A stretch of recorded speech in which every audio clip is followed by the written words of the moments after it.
Welcome back, Nick Lenz Comic Corner, classics slash non-classics. This is episode number 1205 and Doubleshot number 1099. Yes, next one is the 1100 Doubleshot. Now, for this one, I got one Batman trade and a Moon Knight trade. Yes, a Moon Knight trade. I'll discuss what it is in a minute. First up, it is Batman Universe, written by Brian Michael Bendis. Yes, a Bendis book. Wow, yeah. Initially when this came out, I think it was like early this year. I think this was when it came out.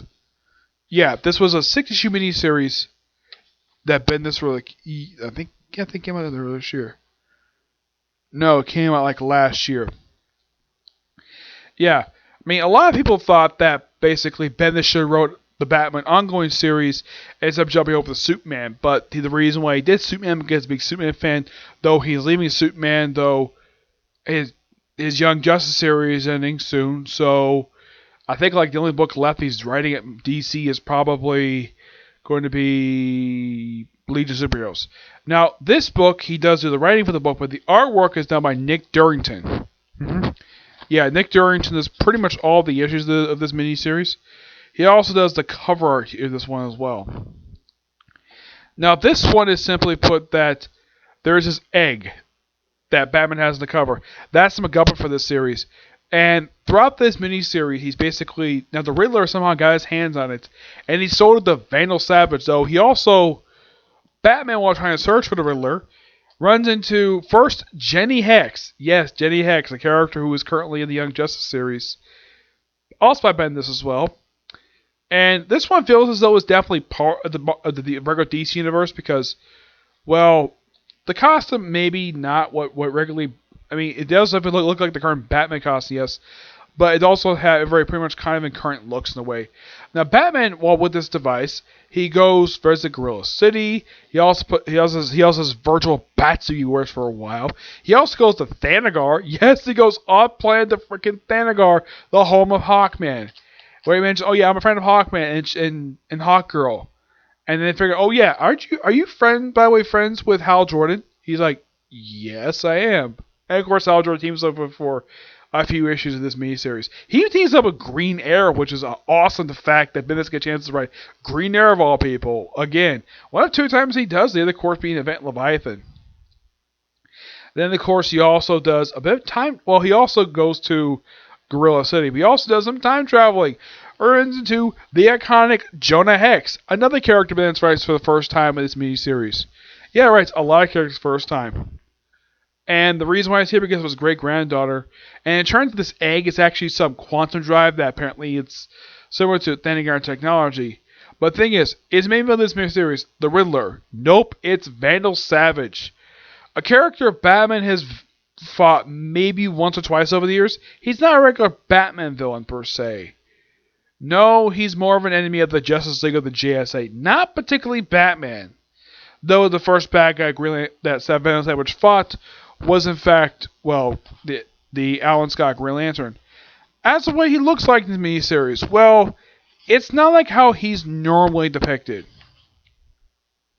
Also, we have a brief guest appearance by Deathstroke. Yep, frickin' Deathstroke. Which I think is awesome. I like the way Bendis writes all these characters, just so good.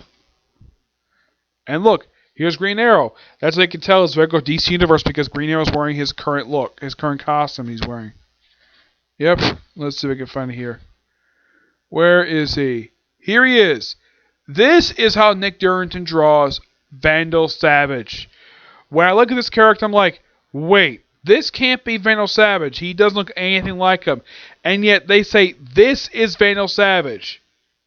When I think of Vandal Savage, I think of the muscular guy with the big mustache. Like, this more looks like the classic Vandal Savage from the 40s, where he's a caveman. Like, I'm not really sure why he looks like this, but he does. And after all the traveling and the time traveling as well, he's of course defeated and handed out the Vandal Jonah Hex, so he ends up back in present day. We also have a appearance by Nightwing of all people. Yes, Nightwing, who basically fills in Batman when he's lost in time. Not the first has been lost in time. Yeah. Overall, this is a great miniseries. I highly recommend it if you are fans of Batman. This is just really damn good. Give this book roughly a 9.5 out of 10. I kind of wish that Bendis would actually get a chance to write one of the regular Bat books, aside from his miniseries.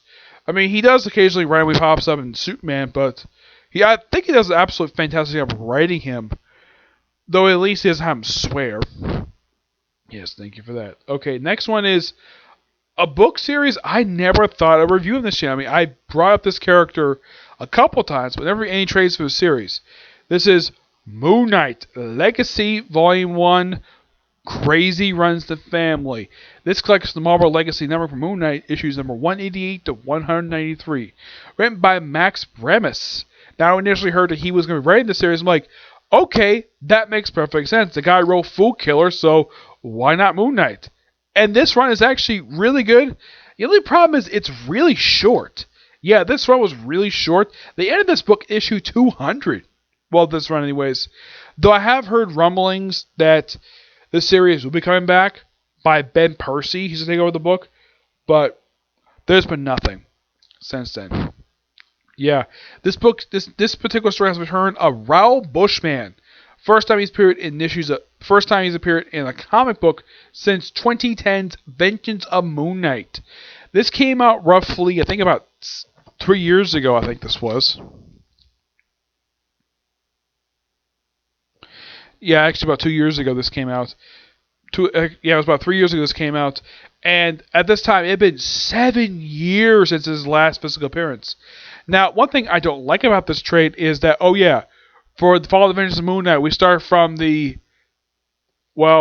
this. That's not where you start for Moon Knight. Nope. If you want to start with him, read the Essential Moon Knight trades or the Epic Collections. Don't start here, because you'll get confused. Now, the first issue doesn't even feature Moon Knight. It features a new character called the Sun King, and also another new villain called the Truth. But here's the thing. The Sun King is the main villain in the storyline.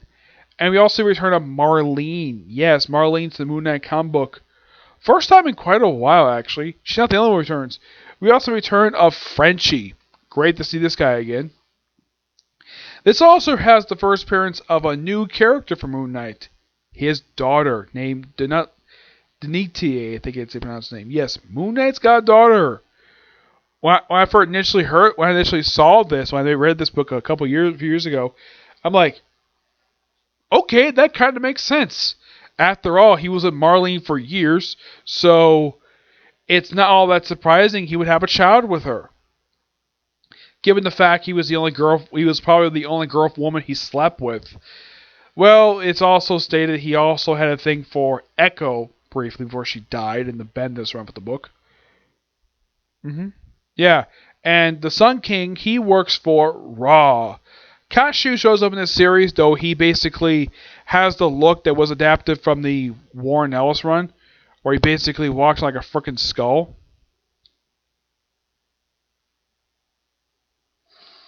Let's see if I can show him here. No, that's Raw. Where is he? Here he is. Yeah.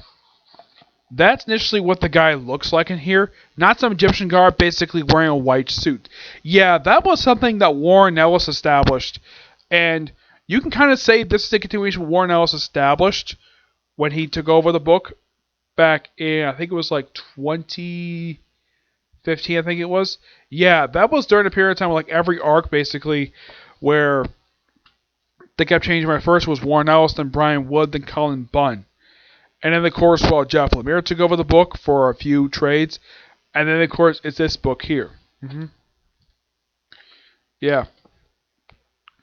And, of course, Mark Spector himself, as Moon Knight, does fight the Sun King on an island, where he wins and gets back Marlene, who was briefly taken. Who babysits his daughter? Why, Frenchie, of course, despite the fact he was dead. Yeah, he got killed off during the Jeff Lemire run, and then he came back, which I thought that was kind of weird. Now, I don't know if Cthulhu has a thing where he can resurrect people, but the thing with Moon Knight is that, well, in case of Frenchie, he was dead. He fell off a building. And somehow, he got resurrected. But at least that this resurrection makes sense. I've just, oh, he just magically alive again for no explained reason. Like a lot of the time when characters do come back, they just come back completely random. This is, now, in the case of this, I don't mind this because it's kind of implied that Moon Knight used Cthulhu's power to resurrect Frenchie. And he pretty much is there just to babysit, well, his daughter. Oddly enough, Moon Knight does not have, in this particular set of issues, he does not have his Mooncopter. Yes, Mooncopter is nowhere to be seen in this, though it did appear in Lemire's run, but not in this book for some reason. And I thought that was kind of weird.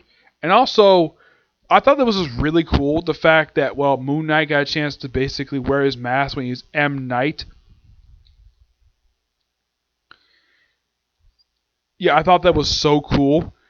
Because you gotta love, basically. Now, first he wears his traditional Moon Knight costume, which, yeah, this is what it generally looks like right here. Yes, that's his general costume he wears. It hasn't really changed all that much over the years. It's changed very little. But his M. Knight costume was M. Knight mask, meanwhile. Let's see if I can show it here. Oh, look, here's Raoul Bushman. How the artist depicts him. Yes, that's Raoul Bushman. Despite the fact when he last appeared, he wasn't like this at all. He wasn't chubby. He was actually very muscular. That's usually how he's depicted. Very muscular man.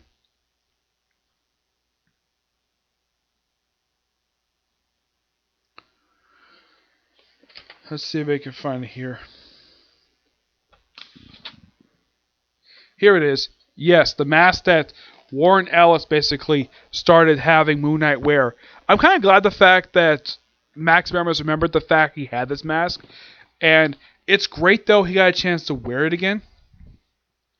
But all in all, this is a great set of issues. Surprisingly, this is a very short run for Moon Knight, but it's good overall. When the book ended, I think it was when Lemire ended his run, I was like, really? You end the book, a great book, after 17 issues? But then they brought this back for Marvel Legacy. I'm like, cool, awesome. And then the book ended 12 issues after the book resumed its original numbering. Yep. I give this book roughly also a 9.5 out of 10. It's a damn good book. If you're a fan of Moon Knight, check it out. Interesting thing when it comes to the Marvel Legacy books. A lot of them, like, here's kind of the strange thing about them, that a lot of them didn't really last very long under the Marvel Legacy numbering. Yeah, a lot of them only last about 5 or 6 issues before getting canceled. Because apparently, despite the fact this is something people wanted, apparently it wasn't financially successful for them. But yet, this book managed to last for a whole year before getting canceled. Daredevil managed to last for about 20 issues. Yeah, Daredevil resumed its triple digit numbering with issue number 593 and didn't finally end until 612. Captain America resumed at 595, at least 695, and didn't end until about 10 issues later. At least that was one of the more shorter ones.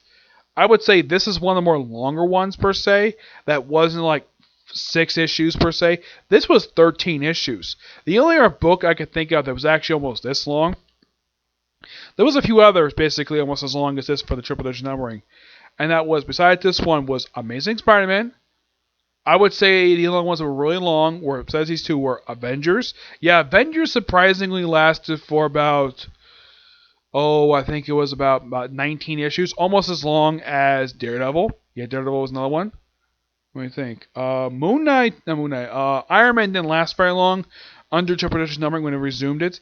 It only lasted about 8 issues. Yep, 8. I'm trying to think, it was in your series, lasted for a good period of time besides these 4.